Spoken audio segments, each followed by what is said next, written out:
Hello, my name is Fabrizzio. I am a man about style's personal sommelier, and today we're going to be making Kansas City water, one of my favorite summer drinks.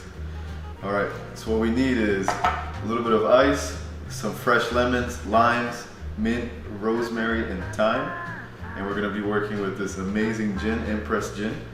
It's got a beautiful color to it. You need a little bit of tonic water and Pellegrino or soda water as well. Alright, super simple drink. Best thing to drink in the summer. Very refreshing, goes down easy.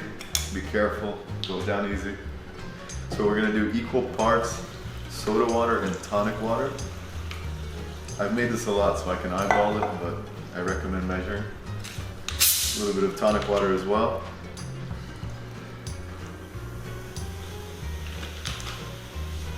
We're gonna put our lemons and our limes in here to garnish the glass.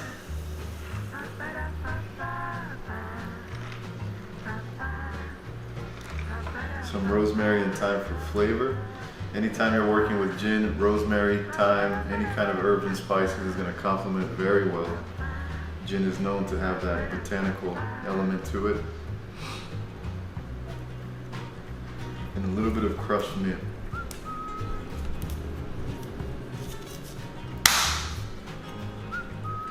And we're going to finish off with 2 ounces of gin. I like this gin, it's got a beautiful color to it. Our Kansas City water.